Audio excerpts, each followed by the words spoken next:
géej gi ma ne ko aéroport bi xam nga ndax la temps yi mu takkar naa mun ma ne ko on veut casser la certification de l'aéroport de Dakar parce que Afrique de l'Ouest ak Afrique centrale soo leen boole certification bi AIBD am aéroport yu ci bëri fii amuñu ko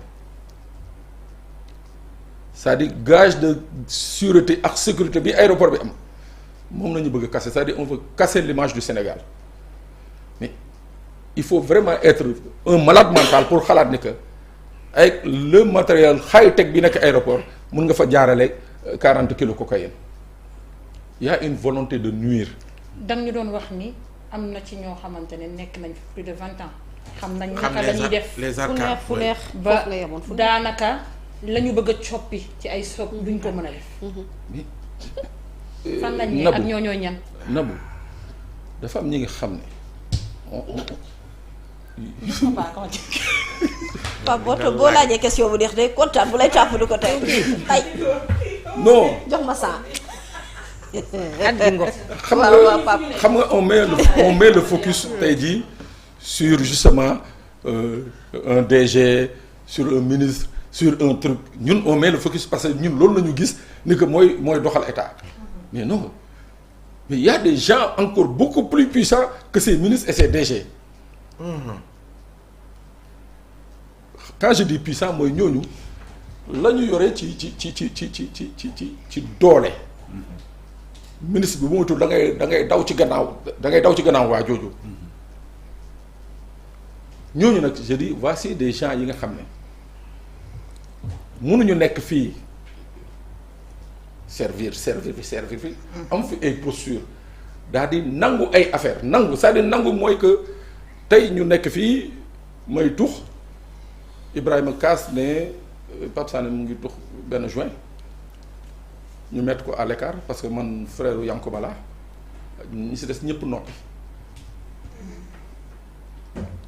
xam nga ndax comprendre mais ñooñu suba bu fi police ñëwee ci affaire yamba bi ma doon tux mais ñeneen ñoom ñëpp ils sont complices parce que ils se sont tués ñooñu laa wax ils sont les plus dangereux te ñoo muur l'état actuellement l'état central. nooy def ak ñoom. C'est très bien foofu nag c'est là où se trouve l'ingéniosité du président.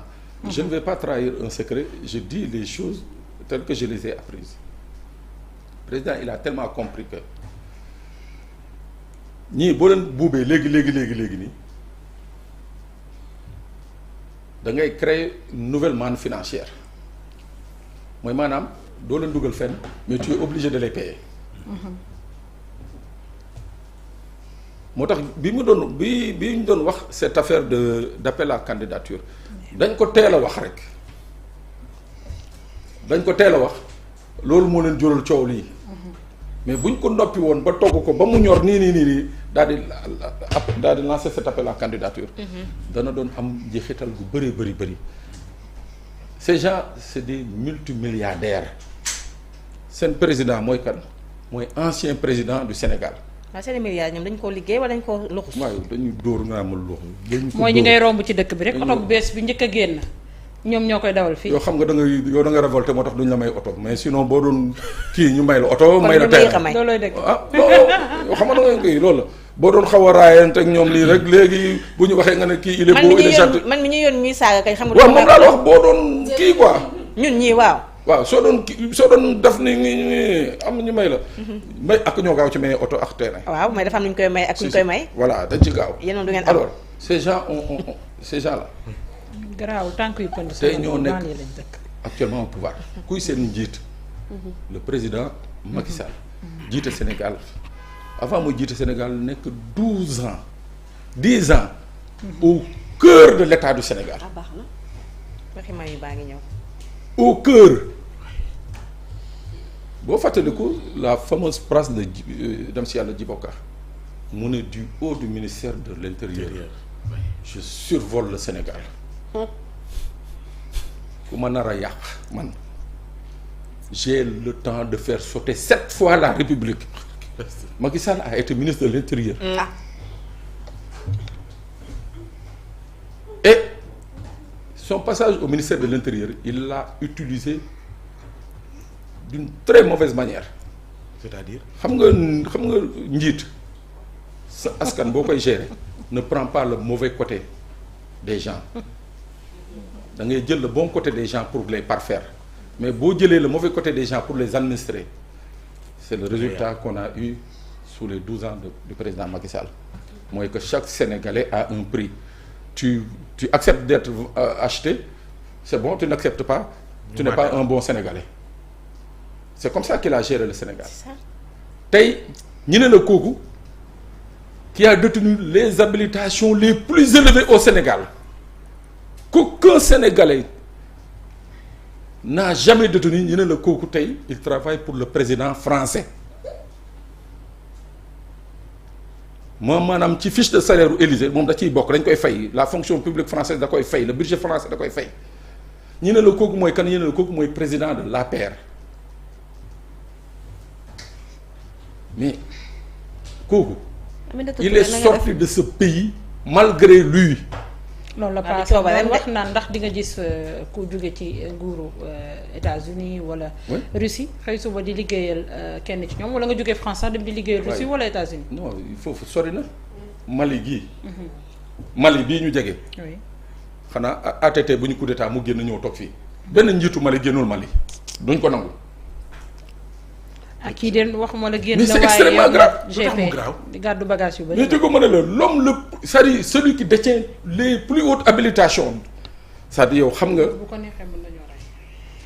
fan la général fan la armée bi jànc canons yi xam na fu ñu jànc missiles yi xam c'est-à-dire il sait tout. il connaît le commandement c'est-à-dire il a le commandement entre ses mains. ba pare former ay nervis bàyyi leen ci réew mi. ñuy taxawaalu ñun dootuñu génnati moom nervis yi moom dootuñu génnati parce qu'on en parle. te ñëpp xam nañ li ciy danger mais nan la ñu war a def. moi j'ai dit man dama ne. ma ne ngeen bàyyiwaale xel 45 Macky Sall moo waroon génn d'abord Sénégal. merci beaucoup jërëjëf. waa génn na ba pare léegi lan la ñu war a def. non mën nañu ko tere mu génn le président Bassirou Diomaye pouvait l'empêcher de sortir du Sénégal. léegi loolu wéy na. waaw wéy na. waaw très bien léegi lu ñu war a def. waaw Macky Sall depuis 2019 la xam ne nguur gi ñàkk na ko. xam nga nit ñi dañuy foog ne waxtaan ak Pastef Ousmane Sonko c'est démb barki démb. 2019 le premier contact am. Sonko bañ. premier 2019 place su Idrissa Seck bii bu Ousmane Sonko nekkoon nangu woon moo fay toog. C'était en 2019 après la présidentielle.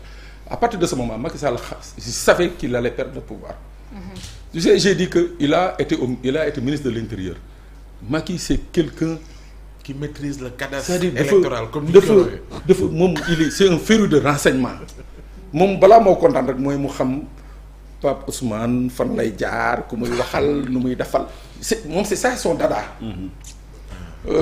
Sénégalais yaa ngi lekk non c'est pas son problème. ak sondage. moom c'est ça qui l'intéresse c'est un maniaque du renseignement. Macky 2019 il savait déjà 2011 moom 2011 il savait qu'il allait être président. 2011 il le savait parce que le directeur de la DST qui avait fait le rapport pour dire que Wade ne pourra même pas avoir 35%. Macky bi mu yéegee kooku def rapport bi dañ ko dégagé woon Macky bi mu ko yéegee dafa indiwaat on lit entre les lignes. kooku noonu moo toog waaw. pourquoi ma ne léegi pour ñu peut-être quelle est la solution. oui. Macky 2019 naa la xamoon na ne que il a perdu le pouvoir mais nan lay def pour conserver ko ou bien pour jox ko Ngoné wala jox ko Ibrahima wala jox ko Ousmane c'était ça son problème. Il a joué avec les Sénégalais. Comment? C'est-à-dire il est allé jusqu'au bout de sa logique. Macky est allé jusqu'à créer ce qu'on appelle l'épuration ethnique fii au Sénégal. Ce qui s'est passé à Ziguinchor, ce n'est rien d'autre que de l'épuration ethnique. Ngoné était là-bas, en reportage. Qu'est-ce qui s'est passé à Ziguinchor? On arrête le bateau, on arrête Dakar Dem Dikk, on coupe la région de tout contact extérieur ci moment boobu si les gens font attention mu am fi ay attaques meurtrières yi nga xam ne on était dans un processus de paix où normalement il devait même pas y avoir d'attaque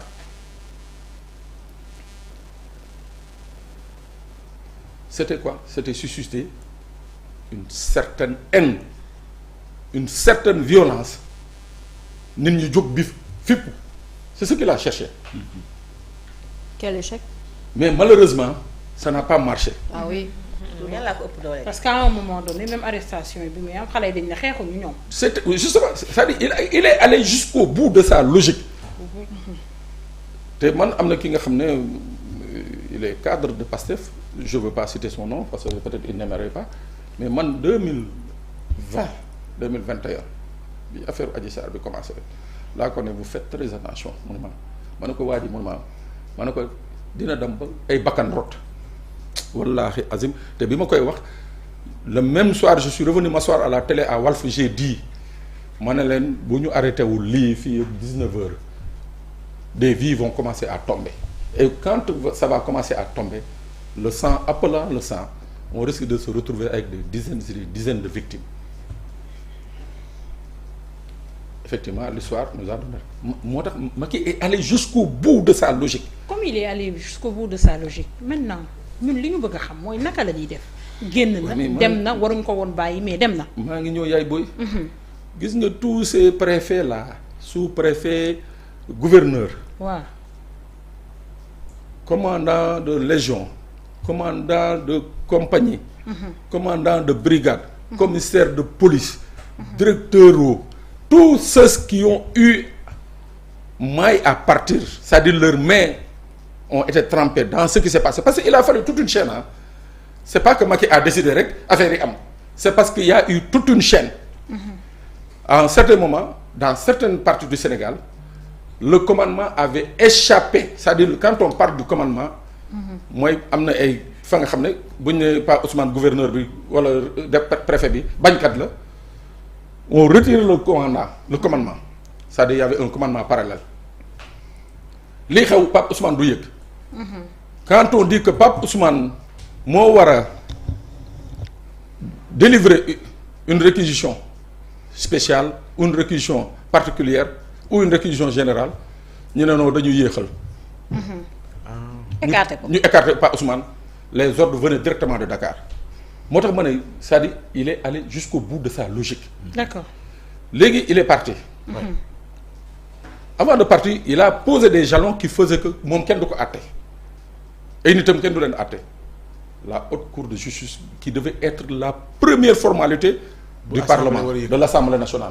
Macky Sall s'est arrangé qu'il n'y ait jamais eu de haute cour de justice. maanaam tey jii dans l'état actuel des choses assemblée bii mënuñu fi instaurer une haute cour de justice te la logique aurait voulu bu ñuy demander la modification du règlement intérieur à mon avis su dee ils étaient dans une logique républicaine mooy dañ ci waroon dugalaale ne waaye nañ ci profiter sax installer la haute cour de justice. Mais ça ne va pas passer parce que moom mooy mën a àtte Macky mooy mën a àtte ses ministres. Les ministres te soxlawuñu ko. Alors comme loolu nag mënuñu ko àtte il y a ce qu'on appelle les initiatives privées. Oui. Fan Branco bi mu fi ñëwee il l'a dit. nee na il faut que le Sénégal réfléchisse sur une manière de faire en sorte que au lieu que ñuy xaar ces pays fii ak 10 ans 15 ans il faut qu'on réfléchisse sur des moyens sur des instruments yi nga xam ne mën nañu àtte gars yi fii mais c'est simple. comme Hissène Habré. comme Hissène Habré. avec les chambres extra-ordinaires. voilà mu ngoog. moom bi muy créé chambres africaines mais dafa mel ni yàlla lii la ko doon préparer ne ko préparer après boo paree yow nañu indi chambres africaines. Voici un truc ki nga xam ne tey jii mun nañ ko créer Sénégal. muy benn au-delà des chambres africaines mun nañu faire en sorte que des Sénégalais prennent des initiatives déposer personnellement des plaintes au niveau du parquet de Dakar contre Macky Sall contre tous ces ouailles. xanaa après conseil supérieur de la magistrature lay nekk. même bii nii gis nga le procureur là. Ngori xam naa ni tu es traumatisé par mais kii nii tey. Abdou Karim Diop. Abdou Karim bi waaw.